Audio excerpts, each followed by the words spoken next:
So, hello. Welcome ulit sa vlog ko. Itong vlog na to, kung napapansin nyo, ito pa rin yung suot ko kasi ito lang yung second part ng vlog ko. Pinutol ko na lang siya kasi yung una, all about in custom. Pero actually, yung intro at saka outro ko nun, ginawa ko lang talaga. Nung matagal na, yung custom na yun, matagal ko nang tapos. Pero ngayon, mag-unboxing tayo kasi ng sapatos. Papakita ko sa inyo itong nabili ko. Ito. Nabili ko siya sa sikat na thrift store dito sa Japan o ukay-ukay ng Japan dito. Nagbebenta sila ng mga second hand na mga sapatos, na mga Adidas, ganun. Gustuhan nyo? Let's go! Few inches later. So, ayun. Bubuksan na natin tong kahon na to. Ngayon. So, wait lang. Tanggalin ko pala muna yung mga address. Bawal makita. Baka may mga gustong pumunta sa amin eh. Ayan. So ito, alam ko lang dito Adidas siya. Adidas NMD siguro. Kasi yung NMD, kahit sabihin ko, kahit medyo laos na siya, wala na siya sa panahon ngayon, pero gustong gusto ko pa rin siya. Kasi ito yung gustong gusto kong sapatos dati pero hindi ko siya nabili. Kaya ngayon naghahabol ako. Kaya buksan na natin. Kapag gagamit kayo ng mga matatalas na bagay, magpatulong kayo sa magulang nyo kapag medyo bata pa kayo. Oh, matanda na kasi ako eh, kaya ganun. So ayan, bubuksan ko na siya.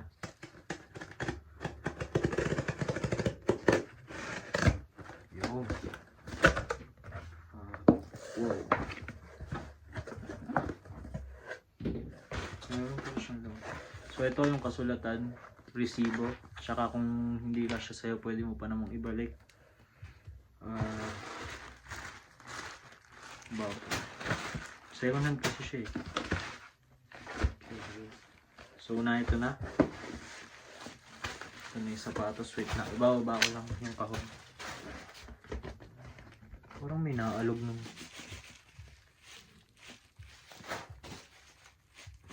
kasi hindi ko po binubuksan to, may naalog sa loob. Hindi ko alam kung ano yan.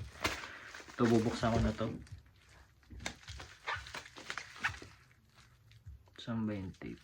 Ayan.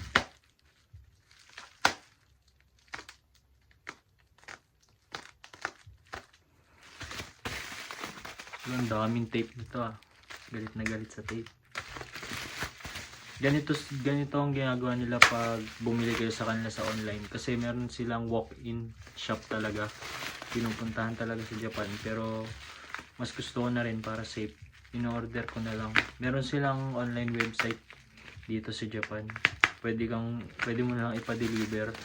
Pinipicture nila yung mga gamit doon ng mga second hand. Tapos pwede mo ding bilhin. Yung ibang gamit nila doon almost brand new. Kasi pwede kang magbenta din ng brand new na sapatos. Kaya pinag-iisipan ko na din tong mga nasa likod eh. So ayun, wait lang. Natanggal ko lang para dire-diretso na tayo. Ang dami naman tape nito. Galit na galit si kuya sa tape. Saan pa mayroong tape? Ito pa. Ayan. So ito na siya. Wow. Ito yung binili ko. Adidas NMD CAMO. Hindi pa siya nagagamit. Brand new na Adidas NMD CAMO. Nabili ko to, mura lang kasi nga hindi na masyadong uso. Wow. Nandito pa pala yung size tag niya. Brand new siya na nabili. Ayan. Kaya ako din nagustuhan talaga to kasi ito yung gusto ko talaga na sapatos dati. Pero hindi ko siya nabili nung panahon na sikat pa to. Patayang trabaho nun eh. Kaya ayun, nahabol ko. Pero all in all, maganda siya. Wow. Hindi pa siya nagagamit pero sulit. Mura ko lang to nabili kasi ngayon meron silang 10% off sa mga binibenta nila. 10% off sa mga binibenta nilang sapatos ngayon, tsaka sa mga damit. Kaya kung gusto niyo, bisitahin niyo yung online shop nila. kung nandito kayo sa Japan kasi magaganda talaga yung mga deals nila. Meron pa akong dalawang bubuksan doon. Bumili din kasi ako ng dalawang Jordan na sapatos doon. Bubuksan ko yon sa mga susunod pa na araw. Siguro pagka birthday ko, bubuksan ko yon. So ito siya. Bibigyan ko yan ng b-roll para okay naman kahit pa paano umaba tong video syempre. So ayun, stay tuned.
So, ayun.